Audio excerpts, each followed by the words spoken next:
The Folk of the Faraway Tree by Enid Blyton. Curious Connie comes to stay.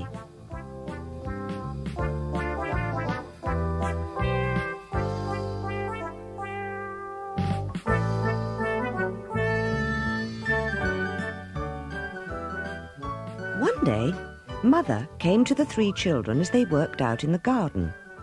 She told them that she'd just had a letter from an old friend. She gave it to Joe to read out to the others. Fanny and Bessie listened intently as Joe read. Dear old friend, please will you do something for me? I have not been well for some time, and the doctor says I must go away on a long holiday. But as you know, I have a little girl, Connie, and I cannot leave her by herself. So would you please let her stay with you until I can come back? I will of course pay you well. Your three children are good and well behaved, and I feel that their friendship will be nice for my little Connie, who is, I am afraid, rather spoilt. Do let me know soon. Your dear old friend, Lizzie Haynes. The two children had listened in silence. Then Bessie spoke. Oh, Mother, we've seen Connie once and she was awfully stuck up and spoilt, and curious too, always sticking her nose into everything. Do we have to have her? But Mother said she felt they should. After all, Connie's mother was an old friend. And in any case, the extra money would come in useful too. And I suppose we ought to help people if we can, said Joe. All right, Mother, we'll have Connie, shall we? And just teach her not to be spoilt.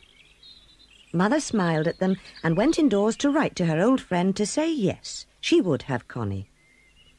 The children looked at one another, and Bessie gave a little frown.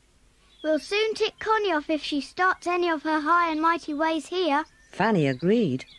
And we'll stop her poking her nose into everything too.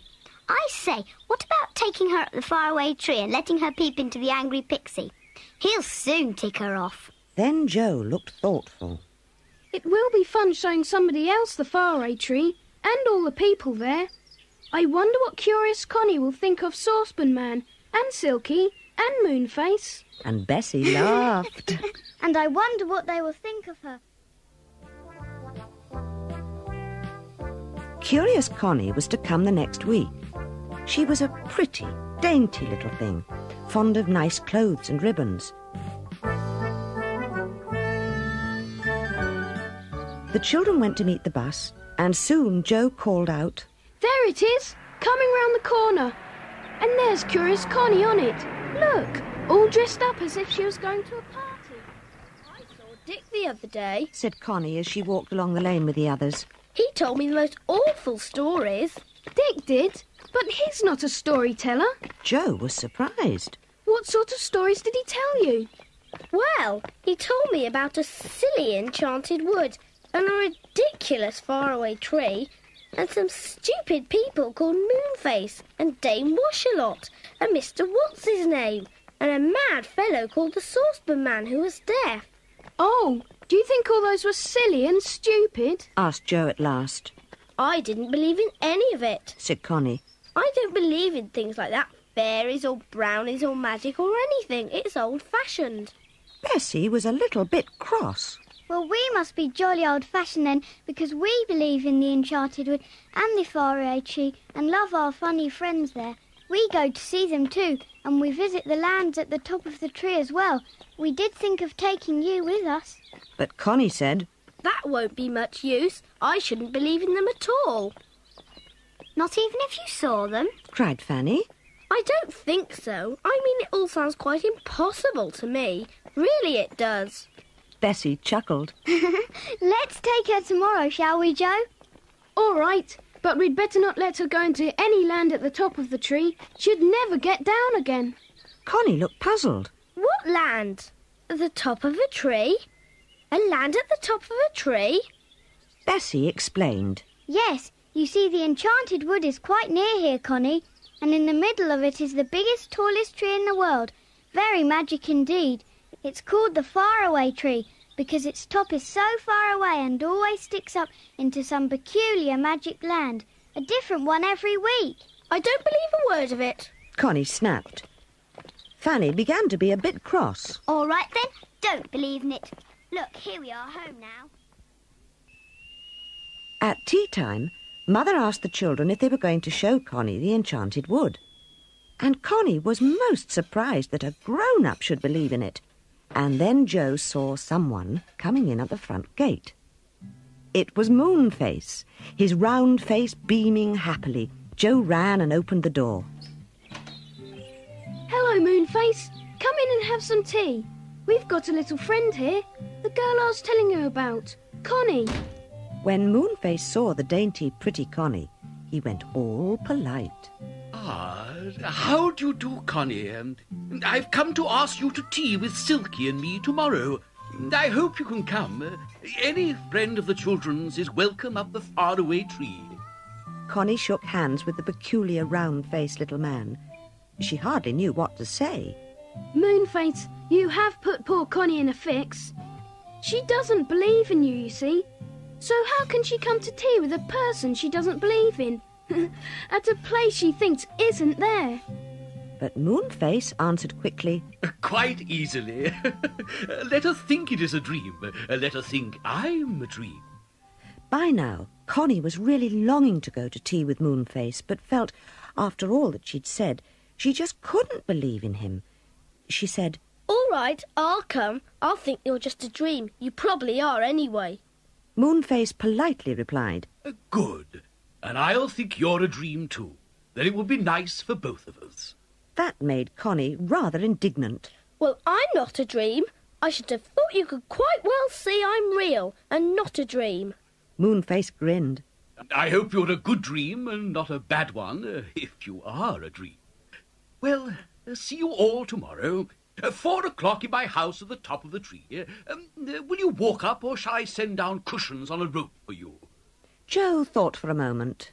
We'll walk up. We rather want Connie to meet the people who live in the tree. She won't believe in any of them, but they'll believe in her, all right. And it might be rather funny. It certainly will, said Moonface, and went off grinning again, leaving Silky's polite invitation note in Connie's small hand. I'm not sure I like him very much, said Connie, taking the last bun off the plate. This upset Fanny, who really loved the funny, peculiar little man. What? Not like Moonface? He's the dearest, darlingest, kindest, funniest, nicest. But Connie interrupted her. All right. Don't go on for hours like that. I'll go tomorrow, but I still say it's all make-believe and pretence and not real. Joe just sighed. All right, just you wait and see. Come on, we've time for a game before bed. And tomorrow, Connie, tomorrow you shall go up the Faraway Tree.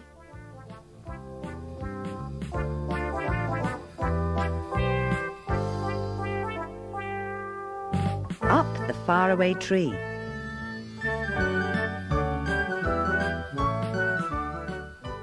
The next day was bright and sunny. Connie woke up feeling rather excited. She was away from home, staying in the country. She had 3 playmates instead of being an only child, and they'd promised to take her up the Faraway Tree. She spoke quietly to herself. Even if I don't believe in it, it'll be fun to see what they think it is. I hope we have a good time and a nice tea. The children usually had to do some kind of work in the mornings, even though it was holidays. When 3 o'clock came, Mother said the children might go, as it would take some time to get up the tree. She also told them that if they were going to show Connie everything, not to let her get wet with Dame Washalot's water. Connie looked up in astonishment. Dame Washalot's water? Whatever do you mean? Bessie giggled. There's an old woman who lives up the tree who is always washing. She simply adores washing, and when she has finished, she tips up her wash tub and the soapy water comes sloshing down the tree. You have to look out for it. I don't believe a word of it, said Connie, and she didn't. Doing washing up a tree? It sounds quite mad to me. But Bessie said, Let's go now, or we shan't be at Mr. Moonface's by 4 o'clock. I must go and change into a pretty frock, said Connie. Fanny stopped her. Go as you are. We don't change into decent clothes when we go up the tree. What? Go out to tea in ordinary clothes? I just couldn't, she cried, and off she went to put on a dainty white frock. They all went to the edge of the wood. There was a ditch there. Jump over this and you're in the enchanted wood, said Bessie. They all jumped, Connie too.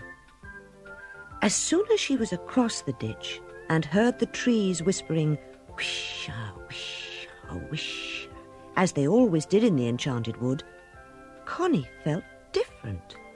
She felt excited and wondering and happy. She felt as if there was magic about, although she didn't believe in magic. It was a simply lovely feeling. They went through the wood and came to an enormous tree with a tremendously thick and knotted trunk.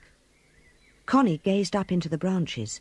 Goodness, I've never seen such a tree in my life. Is this the Faraway Tree? How marvellous. Joe enjoyed Connie's surprise. And at the top, as we told you, there is a different land every week. I don't know what land there is now. We don't always go. Sometimes the lands aren't very nice. Once there was a land of bad temper. That was horrid. Gracious. Connie sounded alarmed. I wouldn't like to go to a land like that. Although, of course, I don't believe in such a thing. Of course you don't. Joe grinned at her. You don't believe in the Faraway Tree either, do you? And yet you are going to climb it. Come on, up we go. They swung themselves up on the lower branches. It was a very easy tree to climb. The branches were broad and strong, and so many little folk walked up and down the tree all day long that little paths had been worn on the broad boughs. Soon they met all kinds of little folk coming down the tree. Do people live in this tree? Asked Connie in astonishment as they came to a little window let in the big trunk. Joe told her. Oh, yes, lots of them. But don't go peeping into that window now, Connie. The angry pixie lives in that little house there, and he does hate people to peep. All right, I won't peep, said Connie, who was very curious indeed to know what the little house looked like. She meant to peep, of course. Connie pretended to fiddle about with her shoe, and then, when she saw that the others were a little way up, she climbed quickly over to the little window. She peeped inside. Oh, what fun! Oh, how lovely! There was a proper little room inside the tree, with a bed and a chair and a table. Sitting writing at the table was the angry pixie, his glasses on his nose. He had an enormous ink pot of ink and a very small pen, and his fingers were stained with the purple ink. Connie's shadow at the window made him look up. He saw the little girl there peeping, and he flew into one of his rages. He shot to his feet, picked up the enormous ink pot, and rushed to his window. He opened it and yelled loudly, "Peeping again! Everybody peeps in at my window, everybody! I won't have it! I really won't have it!" He emptied the ink pot all over the alarmed Connie. The ink fell in big spots on her frock and on her cheek and hands. She was in a terrible mess. Joe, Bessie, come and help me, sobbed Connie, crying tears of rage and grief down her ink-smudged cheeks. The angry pixie suddenly looked surprised and a little ashamed. "Oh, are you a friend of Joe's? Why didn't you say so? I would have shouted at you for peeping, but I wouldn't have thrown ink at you. No, really, I wouldn't. Joe should have warned you not to peep." Joe appeared at the window. I did tell her. It's her own fault. My, you do look a mess, Connie. Come on, we shall never be at Moonface's by 4 o'clock. Joe suddenly heard a sound he knew very well, and he yelled loudly to Connie, "Hi, Connie! Connie, look out! I can hear Dame Washlot's water coming down the tree. Look out!" Connie was just about to answer that she didn't believe in Dame Washlot or her silly water when a perfect cascade of soapy water came splashing down the faraway tree. It fell all over poor Connie and soaked her from head to foot. Joe began to laugh when he saw Connie. The little girl burst into tears again. Let me go home. Let me go home. I hate your faraway tree. I hate all the people in it. Let me go home. A silvery voice called down the tree. Who is in trouble? Come up and I'll help you. Bessie said. It's dear little Silky. Come on, Connie. She'll get you dry again.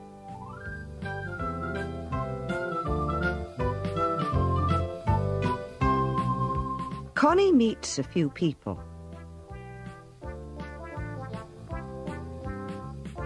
I don't want to see any more of the horrid people who live in this tree. Wept poor Connie.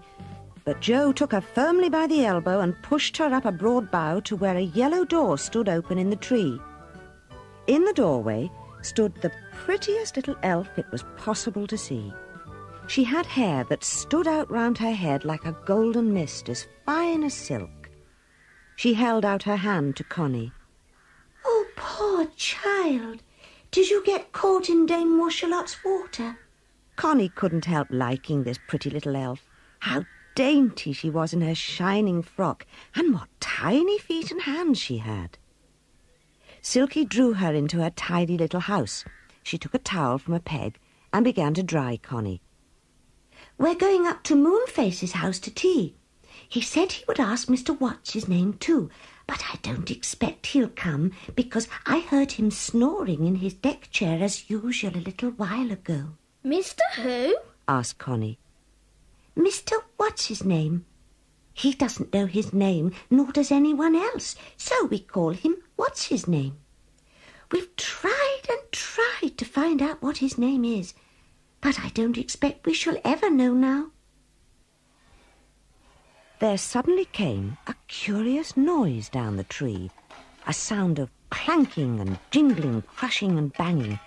Then a voice came floating down the tree, and the children grinned. 2 books for a bookworm, 2 bats for a gout, 2 winks for a winkle who can't sing aloud. What a very silly song, said Connie. Joe laughed. Yes, isn't it? It's the kind the old saucepan man always sings. It's his too song. Every line but the last begins with the word to.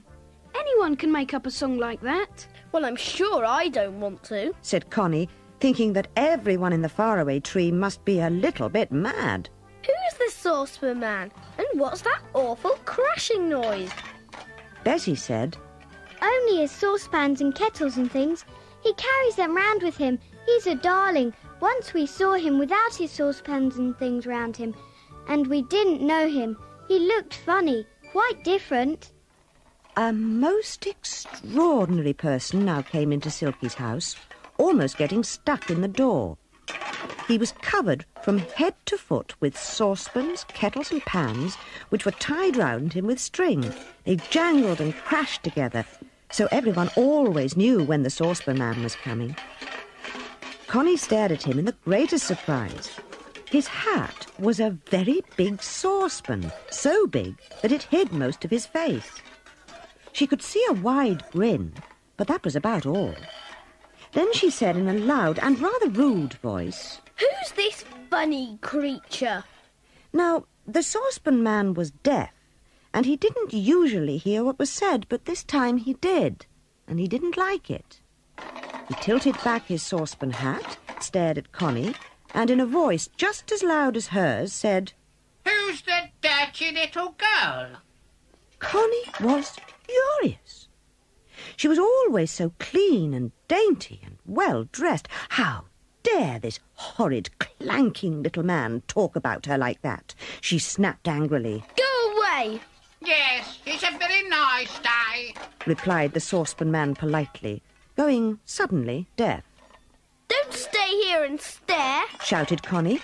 I certainly should wash your hair. It's full of soap suds, said the saucepan man at once. Connie stared at him in rage, then turned to Joe. Is he mad? Joe and the others were most amused at this peculiar conversation. Joe shook his head. No, Saucepan isn't mad. He's just deaf. His saucepans make such a clanking noise all the time that the noise gets into his ears and he can't hear properly, so he keeps making mistakes. And Saucepan Man said, That's right, cakes, making cakes, plenty of them waiting for us at Moonface's. Joe gave it up. We'd better get up to Moonface's. It's past 4 o'clock. I hope that awful saucepan man isn't coming with us, said Connie. For once, Saucepan heard what she said. He looked angry. I hope that nasty little girl isn't coming with us. He muttered in his turn, glaring at Connie. Silky patted the saucepan man on one of his kettles. Now, don't get cross. It only makes things worse. They all began to climb the tree again, the saucepan man making an awful noise. 2 bangs for a pop gun, 2... But Silky told him to be quiet. You'll wake Mr. What's-his-name. He's fast asleep. He went to bed very late last night, so he'll be tired. We won't wake him. They went on up the tree. In the distance they saw Dame Washalot hanging out some clothes on boughs. At last they came almost to the top of the tree. Connie was amazed when she looked down. The faraway tree rose higher than any other tree in the enchanted wood. Far below them waved the tops of other trees. Truly, the faraway tree was amazing.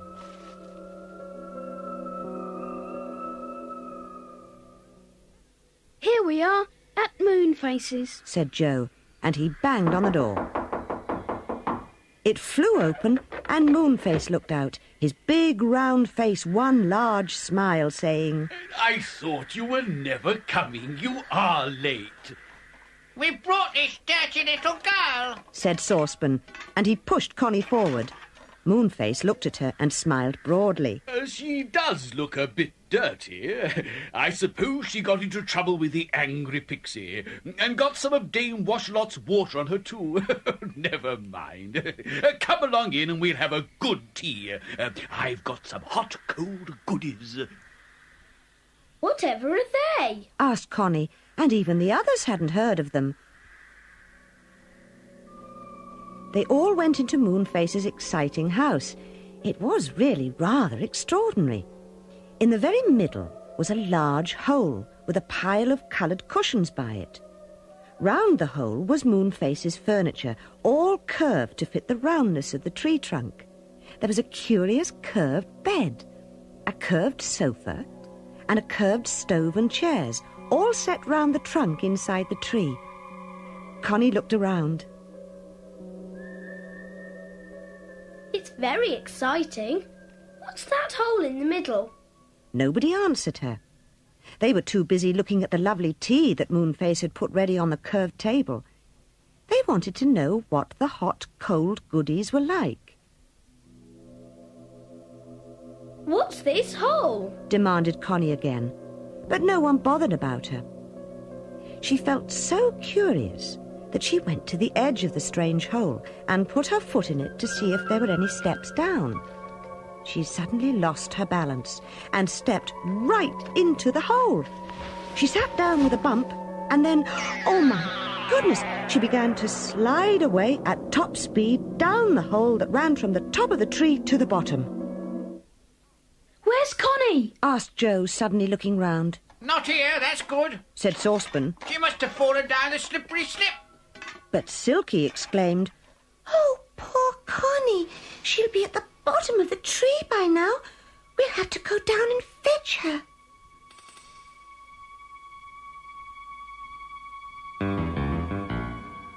Tea with Moonface.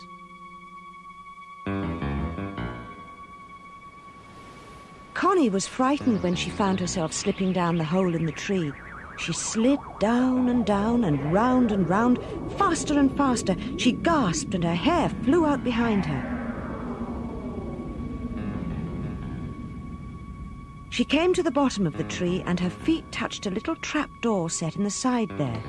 It flew open and Connie shot out, landing on a soft tuft of moss, which the little folk grew there especially so that anyone using the tree slide might land softly.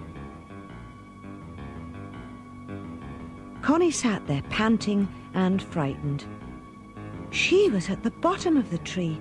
The others were all at the top. Oh, they would be having tea together, laughing and joking. If I knew the way home, I'd go, but I don't. Oh, what's that? It was a red squirrel dressed in an old jersey. He came out of a hole in the trunk where he lived. He bounded over to Connie. Where's your cushion, Pete? What cushion? Asked Connie. The one you slid down on. Said the squirrel. I didn't slide down on one. Said Connie. She stood up. The squirrel looked at the back of her. My, you've worn out the back of your frock sliding down without a cushion. It's all in rags. Your petticoat is showing. Poor Connie said. Oh, this is a horrid afternoon. I've been splashed with ink and soaked with soapy water, and now I've worn out the back of my frock.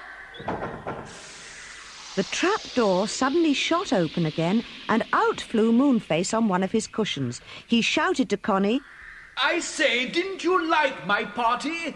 Why did you rush off so quickly? I fell down that silly hole. Look at the back of my frock. Oh, there's nothing to look at. You've worn it out, slipping down without a cushion. said Moonface. Come on, I'll take you back. Look out, here comes a basket. It's one of Dame Washalot's biggest ones. I borrowed it from her to go back in. All right, Red Squirrel, don't take my cushion. I'll put it in the basket to sit on. He helped Connie in, tugged at the rope, and then up they swung between the branches of the tree. Here we are, he called to Joe and the saucepan man, who were busy tugging at the rope to bring up the basket. Thanks so much. They went into Moonface's curved home and sat down again. Connie tried not to go near the hole. She was very much afraid of falling down it again. She took a hot, cold goodie. It was like a very, very big chocolate. Hot, cold goodies were peculiar. You put them into your mouth and sucked. As soon as you'd sucked the chocolate part off, you came to what seemed like ice cream. Joe sucked hard. Oh, ice cream, cold as can be. Golly, it's too cold to bear. Oh, it's getting colder and colder. Moonface, I'll have to spit out my goodie. Oh, it's too cold for me. But just as he said that, the hot, cold goodie stopped being cold and got hot. At first it was pleasantly warm, and then it got very hot. Bessie called out, Mine's almost burning me. Oh, now it's gone ice cold again. Moonface, what extraordinary things. Wherever did you get them? I bought them from a witch who popped down from the land of marvels today. Funny, aren't they? Then Silky asked, What land did we say was at the top of the tree today? Oh, yes, the land of marvels. That's right. I went there last year, I remember. What was it like? asked Fanny. Silky smiled.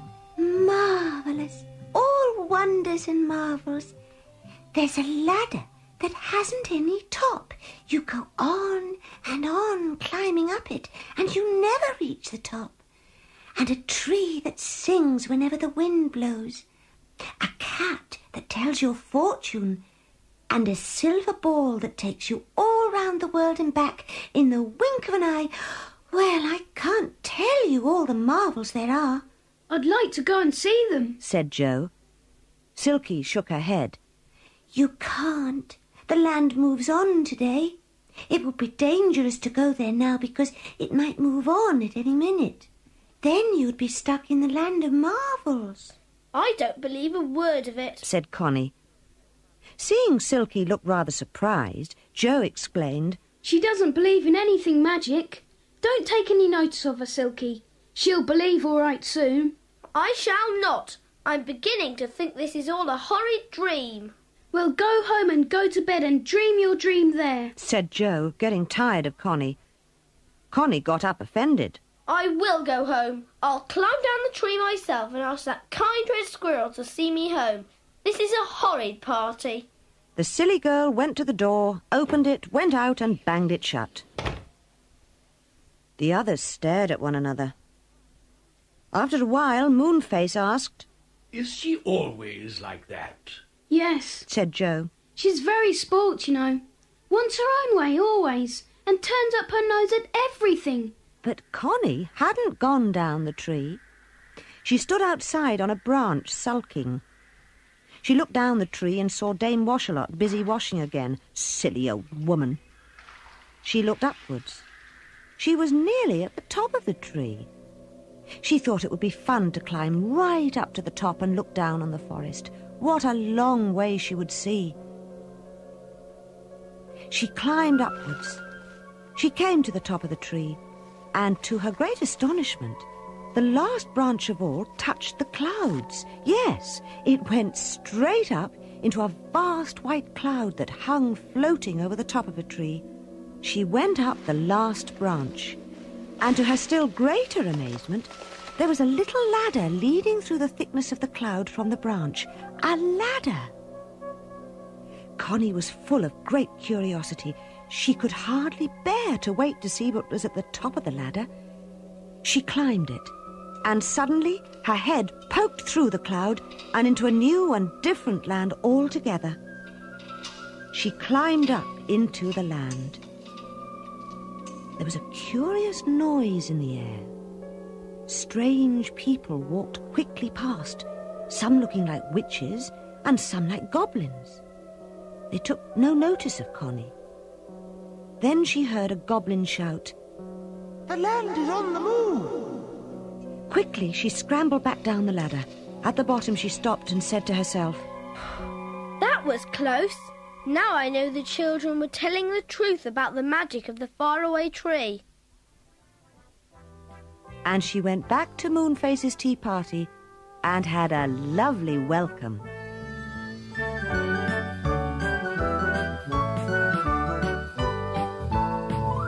When the music stops, turn your cassette over.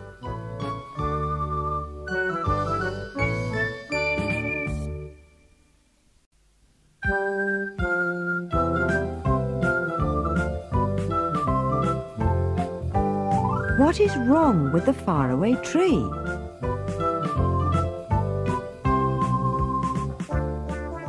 Now that Connie really believed the children and their adventures in the faraway tree were true, they all four became good friends. When Thursday came along, the children set off to the enchanted wood. They jumped over the ditch and landed in the quiet wood. The children walked to the faraway tree. Joe gave a little cry of surprise. What's happening to the tree? Look, some of its leaves are curling up, sort of withering. Surely it isn't going to shed its leaves yet. Bessie felt the leaves. Well, it's only summertime and they feel dry and dead. I wonder what has happened to make them go like this. Connie looked upwards. Perhaps the leaves will be all right a bit higher up. It's growing no fruit of any sort down here, is it? That's rather unusual. It certainly was. The faraway tree, as a rule, grew all kinds of different fruits all the way up. Now today there was no fruit to be seen, only withering leaves. Joe leapt up onto the first branch. He went up to the next and next, but all the way up the tree seemed to be withering and dying. It was curious and rather alarming. The faraway tree was magic. Something very serious must be the matter if the leaves were dying. That's the first sign that a tree itself is dying, if the leaves wither, said Joe. The others looked upset.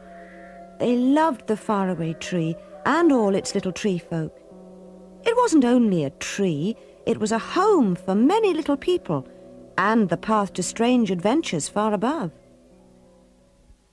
The children went on to Moonface's. He looked anxious and sad when he saw them.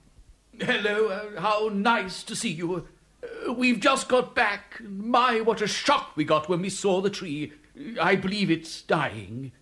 Joe was quite shocked too. Oh no, it's a magic tree, surely. Yes, but even magic trees die if something goes wrong with them.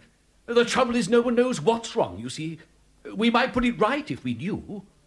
Do you think the roots want water? Asked Bessie. Moonface shook his head. No, it's been a wet summer. And besides, the tree's roots go down very, very deep, right into the old caves deep down below. Jewels were once found there, but I don't think there are any now. Joe looked serious.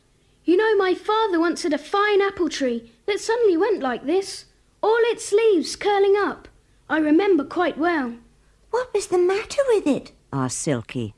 There was something wrong with its roots, Said Joe. I don't know what, but I know my father said that when a tree's roots go wrong, the tree dies, unless you can put the trouble right. But what could go wrong with the faraway tree's roots? Said Moonface, puzzled. I suppose there couldn't be anyone down there interfering with them, could there? Moonface shook his head. I shouldn't think so. No one is allowed at the roots, you know. Those old jewel caves were closed up as soon as the tree's roots reached to them. Still, it would be a good idea to find out if anything is damaging the roots. Could you send a rabbit down there, do you think? He could tell you, couldn't he? Yes, that's quite a good idea, said Moonface. He went to the door and whistled for one of the rabbits that lived in the wood. One soon came bounding up the tree. Moonface said very seriously, Listen, Waffles. Do you know your way down to the jewel caves at the roots of the faraway tree? Well, we think something may be damaging the roots of the tree. We want you to go down as far as you can and see if there is anything to find out. Come back and tell us as soon as you can. Could I go down the slippery slope just for once? The rabbit asked shyly. Moonface threw him a cushion. Of course you can. There you are. Give it back to the red squirrel at the foot of the tree. The rabbit shot off down the slippery slope, squealing with excitement and delight. Fanny smiled. Isn't he lovely? I wish he was mine. I hope he won't be long before he's back. Shall we have tea, Moonface? I've bought some ginger biscuits from Mother and some seed buns from Mrs. Saucepan. They began their tea, but before they'd finished, the rabbit was back, looking very scared. Mr. Moonface! Oh, Mr. Moonface! Look at my bobtail! Half of the hairs are gone. Oh, what has happened to it? Well, when I went down to the old jewel caves and I heard a noise of hammering and banging, I borrowed a hole to see what the noise was. And do you know, all the caves are full of curious little people. I don't know what they are. They saw me and one caught hold of my tail and pulled nearly all the hairs out. Moonface was the first to speak. We'll have to look into this. Thank you, Waffles. Your hairs will grow again. Red Squirrel, go down the tree and tell everyone to come up here. We must hold a meeting. Something has got to be done. Down to the jewel caves. The red squirrel bounded off down the tree to call everybody to the meeting. It was too much of a squash in Moonface's curved room, so everyone sat outside on the broad branch. Moonface addressed the meeting. Something very serious is happening. The faraway tree is dying, as you can see for yourselves. Moonface went on solemnly. We have discovered there are people in the jewel caves at the roots of the tree. Said everyone in amazement. Moonface added, Waffles went down and saw them. The rabbit almost fell off the branch with pride at being mentioned by name. But the jewel caves have been closed for many years, said Silky in surprise. Yes, because the roots of the tree went deep into them. Anyway, I don't think there are any more jewels to be found. But plainly there are robbers who think there may be some left, and they have come after them, forced open the caves, and are damaging the roots of the tree in their hunt for jewels. Unless we can stop them quickly, I'm afraid the faraway tree will die. I will go down to the jewel caves myself and speak with the robbers. Saucepan, would you come with me? Oh, yes, of course, without doubt. Replied old Saucepan at once. I'm coming too. Said what's-his-name. And all of us are! Chorused the children, and Silky nodded as well. I think we ought to go right away. No time like the present. Coming, all of you? Everyone stood up. Connie felt thrilled. When they came to the ground, Waffles ran to a big rabbit hole. He knew the way very well, of course. He knew every burrow in the wood. There were lanterns hanging from the roof where it was a bit higher than usual, usually at sharp corners. It was a bit of a squash when anyone else came along in the opposite direction, for then everyone had to flatten themselves against the wall of the tunnel. Quite a lot of people met them. Rabbits, of course, and brownies and goblins seemed to be hurrying around by the dozen. And then they heard something. Hark! Said Moonface, stopping so suddenly that Joe bumped right into him. Hark! What is that? Everyone stood and held their breath. The sound came nearer still. Joe whispered, They're certainly working very hard. They're using pickaxes to break down the caves to see if any more precious stones are hidden there. No wonder the tree is dying. They must be striking the roots every time. As they turned a corner and came to a great door studded with iron and brass, Waffles pointed. Here are the caves. You can't get through the door. It's locked. Moonface asked him, How did you get into the caves? Oh, yes, I remember. You made a burrow. Where is it? Waffles pointed to it with his paw. But good gracious, out of it pointed something sharp and glittering. Whatever could it be? Moonface stepped up to see. He came back and whispered gravely. It's a sharp spear. The robbers plainly don't mean anyone to get into the caves again. There must be someone holding the spear. Let's go and talk to him. Come on, Moonface. We'll tell him what we think of robbers who hurt the roots of the dear old faraway tree. The rabbits come to help. Joe and Moonface walked boldly up to the rabbit hole. The shining spear moved a little, and a harsh voice rang out sharply. Who goes there? Moonface replied. This is Joe and Moonface. We have come to tell you that you are making the faraway tree die because you are damaging its roots. Pooh! Said the voice rudely. Moonface felt angry. Don't you care whether or not you kill a tree, and the faraway tree too, the finest in the world? The voice replied, I don't care a bit. Why should we? We are trolls and we live underground. We don't care about trees. Now go away, please. You can't get into the caves, nor can you stop us doing what we want. There are plenty of precious stones here still. Until we've found them all, we shall hold these caves against any enemy. Moonface shouted back desperately, You can have all the jewels you like, as long as you don't hurt the roots of the tree. The reply came back, We can't help it. The roots grow through the walls and are always getting in our way. We chop them off. We've been here a week now and nobody knew until that interfering rabbit came along. Wait till we get him. We'll cook him in our stewing pot. Waffles fled to the back of the listening party, terrified, but Silky stroked him and comforted him. We won't let them get you, Waffles. Don't be afraid. Joe made a suggestion. Do you think perhaps we could get the rabbits to tunnel silently somewhere else? If only they could make a way for us somewhere. We could all pour in and surprise the trolls. Moonface agreed. Yes. Well, we'd better get to work at once. Where's Waffles? What I want you to do, Waffles, is to go and round up all the biggest and the strongest rabbits in the wood and get them here. Then we'll set them to work quietly on a burrow that must come up right in the very centre of the jewel caves.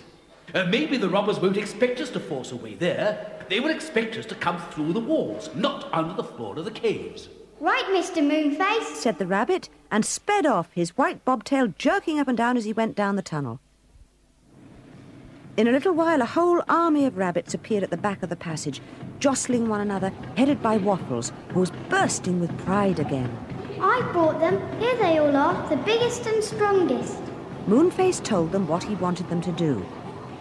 We want you to make a passage right under the caves so that it comes up in the floor. The trolls won't be expecting that. Whilst you're doing it, I'll send a message to the brownies in the wood to come and help us to burst through the tunnel you make as soon as it is finished. The girls mustn't come into this, said Joe as the rabbits began to burrow rapidly downwards. They'd better go back up the tree with Silky. This may be dangerous. Oh, but we want to see what happens, said Bessie in dismay. Joe promised her. We'll tell you what happens as soon as we know. Silky, can you send a message to the brownies when you get above ground? I will, said Silky, and she and the three girls made their way back up the burrow and into the wood. They met a brownie and gave him Moonface's message. He shot off at once to get a small army together. The rabbits burrowed quickly and silently down into the earth, down and down and down. When they knew they were right underneath the centre of the jewel caves, they began to burrow up again, up and up and up. They meant to come up just in the middle of the floor of the centre cave. Brownies poured down the tunnel. Everyone followed the rabbits closely, meaning to rush the caves as soon as the tunnel broke through the floor. But alas, when the rabbits had burrowed upwards to the caves, they came to a stop. Something hard and solid was above them. They couldn't burrow into it. What is it? Whispered Moonface anxiously. Let me feel. He felt it and groaned. Oh, it's heavy blocks of stone. Of course the floor of the cave is paved with stone. I'd forgotten that. We can't possibly get through. Oh, I'm so sorry, rabbits. All your work has been for nothing. Then they heard the sound of distant laughter. We heard you burrowing. You didn't know the floors were made of stone. Horrid trolls! Said Moonface, as they all made their way back down the tunnel. Whatever can we do now? The land of Know-alls.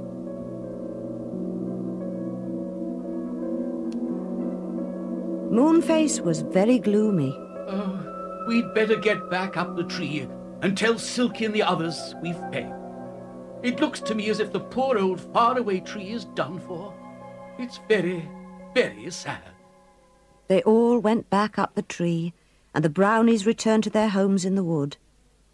Silky and the girls were very upset to hear that the rabbits hadn't been able to get through the floor of the caves. Joe explained the reason. Heavy stone there. No one could burrow through that, or even move it. It's bad luck. There's no other way of getting down to the caves at all. Everyone sat and thought. Nobody could think of any plan at all, and Moonface muttered, It isn't that we're stupid. It's just that it's impossible. I suppose we couldn't ask anyone in the land of Know-all for help, could we? Said Dame Washalot at last. The land of Know-all? Is that up at the top of the tree now? Asked Moonface, looking excited. Yes. Didn't you know? There's nothing they don't know up there. Perhaps they know how to get down into the caves then. Or maybe they could give us a key to open the doors. What do you think, Joe? That wouldn't be much use. You may be sure the trolls have put guards at the doors. They're well armed too. It is only by taking them completely by surprise that we could defeat them. Moonface nodded. That's true. Well, what about going up into the land of Know-all? We might get some good advice. They all went up the topmost branch and climbed up the yellow ladder through the cloud. They came out into the land of Know-all. It was a small land, so small that it looked as if anyone could fall off the edge quite easily here and there. In the middle of it, on a steep hill, rose a magnificent glittering palace with so many thousands of windows that it looked like one big shining diamond. From the middle of the palace rose a tremendously tall tower. The children and the others went up 200 steps to the great front door. Then they saw about 1,000 servants lining the hall inside, all dressed in blue and silver. They all bowed to the little company at once, looking like a blue and silver cornfield blown by the wind. So gracefully did they bow at the same moment together. What is your wish? Said the 1,000 servants, sounding like a wind whispering. We want to see the Know-alls, said Moonface, feeling rather awed. They are in the tall tower, said the servants, and bowed again. Then 100 of them took the little party to what looked like a small room, but which was really a lift. Up and up and up it went, till the children thought surely they'd land on the moon.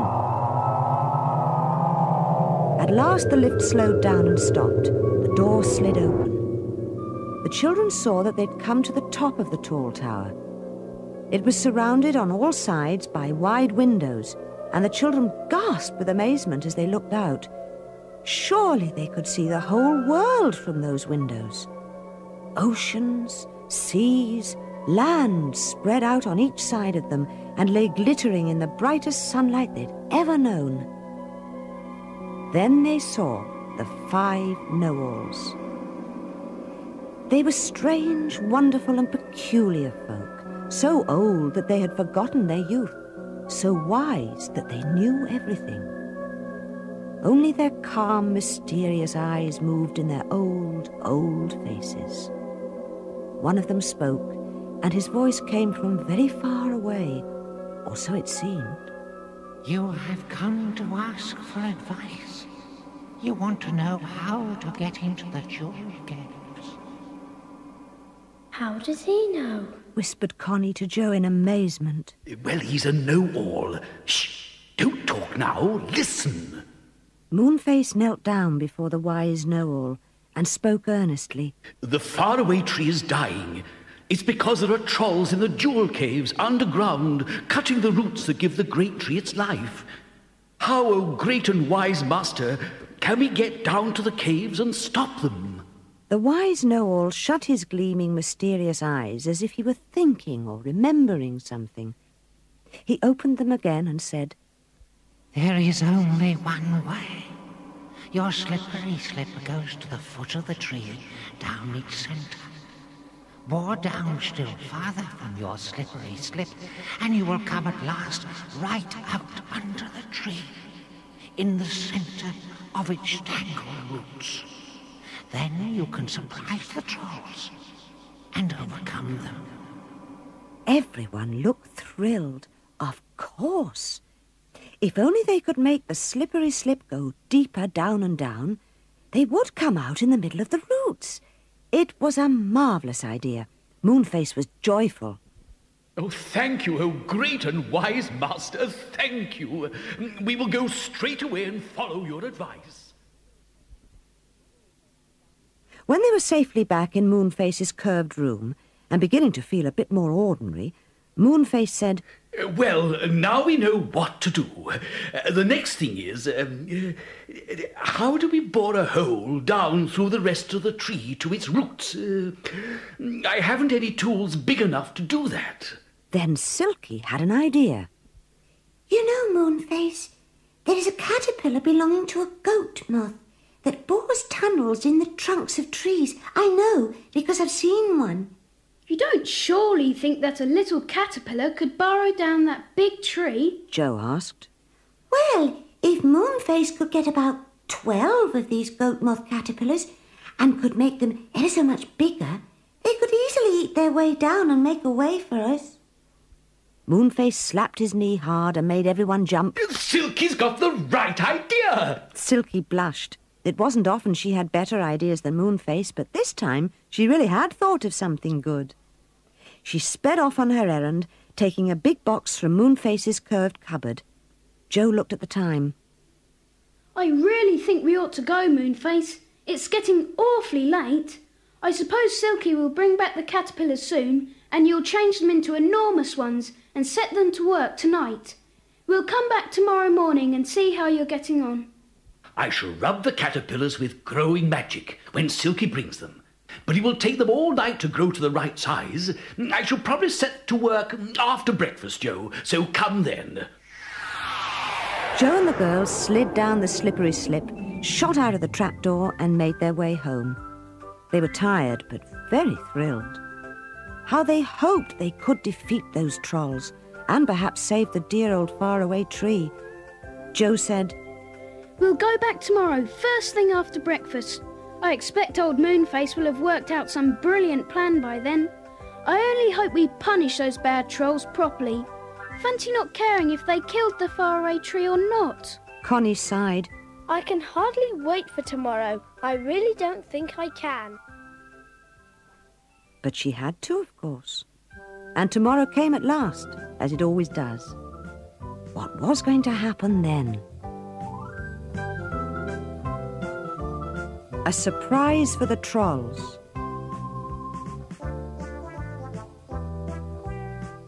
Next morning, immediately after an early breakfast, the 4 children set off to the faraway tree. They felt sad when they got near it and saw how much more withered the leaves were. Moonface and Silky were waiting for them in the curved room. With them in the room were some very peculiar creatures, 11 goat moth caterpillars. They were great flesh-coloured caterpillars with black heads. A broad band of chocolate brown ran down their long backs. They were really enormous, like long, fat snakes. Moonface beamed at the children. Hello, the caterpillars are nearly ready. I rubbed them with growing magic last night, and they've grown steadily ever since. They are almost ready to go down the slippery slip now and start eating the wood away at the bottom to go right down into the roots of the tree. The caterpillars didn't say a word. They just looked at the children with big, solemn eyes and twitched their many legs. Soon Moonface made a speech. I think they're ready. Now, Joe, listen. The caterpillars are going to burrow away for us right through the bottom part of the trunk of the tree into the heart of the roots. They're going to crawl out and frighten the trolls, who will probably run away. Then our job is to rush after them and capture them. All the brownies are ready at the foot of the tree. They're going to climb in through the trapdoor as soon as the caterpillars have gone down into the roots. Moonface gave a cushion to the biggest goat moth caterpillar, who curled himself up on it solemnly. Then off it whizzed down to the foot of the tree, followed by all the others, one after the other. The children gave the caterpillars a little time to burrow, then followed them down the slippery slip. They're going fast, out of sight already. Oh, my word, fancy being able to eat wood like that. Soon Moonface reported that he thought they might all follow down the way the caterpillars had made. Their strong jaws had made easy work of the tree, and they were now almost at the bottom, among the roots. It was time to follow them up and help to surprise the trolls. They came out into the very middle of the biggest cave. There was no one there, though the sound of distant hammering or digging could be heard. Moonface whispered, No trolls to be seen. Shh! I can hear some coming now. Moonface and the others slipped back into the tangle of roots, but the great snake-like caterpillars went crawling on. Just as they came to the entrance of the cave, 2 trolls came in, almost falling over the caterpillars. They gave a yell. Oh, snakes! Run!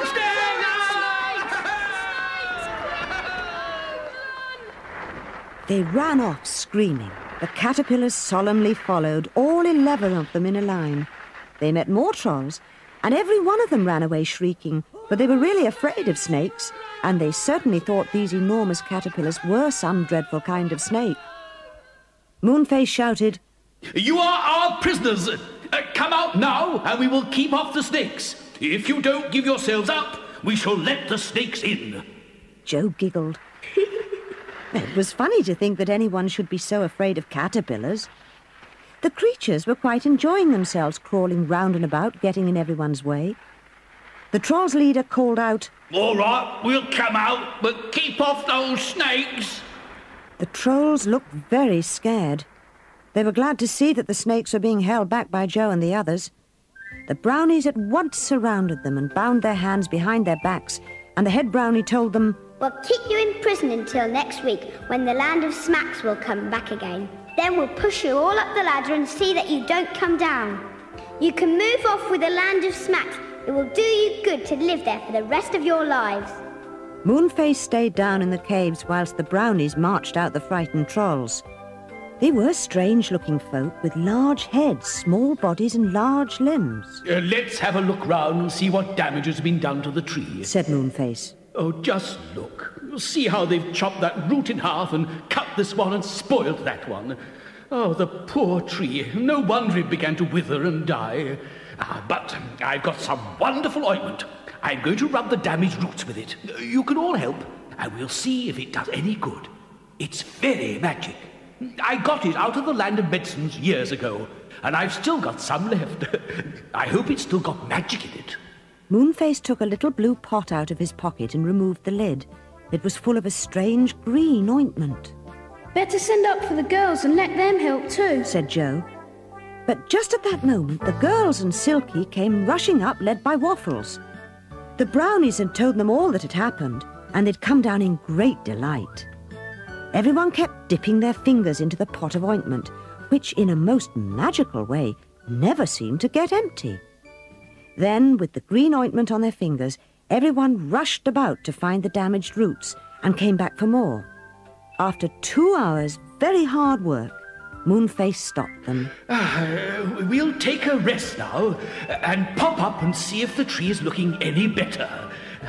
So they walked through the rabbit burrows and then climbed the tree to Dame Washalot's. To their great disappointment, all the leaves were still curled up and withered, and the faraway tree looked just as dead as before. Silky said very sadly, I suppose the magic ointment isn't any use now. Poor tree. Moonface, shall we have to leave it if it dies? Will it be chopped down? Moonface shuddered. Oh, Silky, don't talk about such horrid things. And then Joe gave a shout which made them all jump. Look! The leaves are uncurling! The tree is looking better! It really is! It was quite true. One by one, the withered leaves were straightening out, uncurling themselves, waving happily in the breeze once more. And then, oh joy, the tree grew its fruits as usual. Large and juicy oranges appeared on all the nearby branches and shone golden in the sun. The children put out their hands and picked some. They'd never tasted such lovely oranges in their life.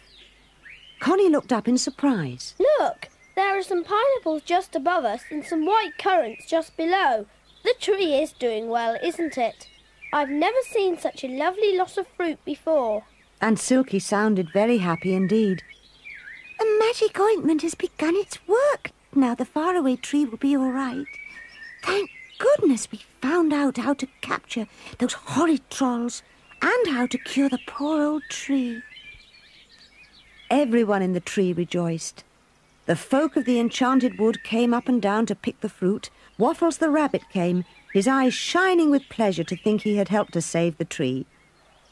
Then the children said they would have to be going home now, and everyone waved to them, and Saucepan gave Connie a special wave, as they were all so friendly now. And then they went through the enchanted wood, and the trees whispered, wish, wish, and Connie said, Oh, Joe, Bessie, Fanny, how lucky you are to live near the enchanted wood and be able to go up the faraway tree whenever you like. I wish I lived here always too. So do I. Don't you?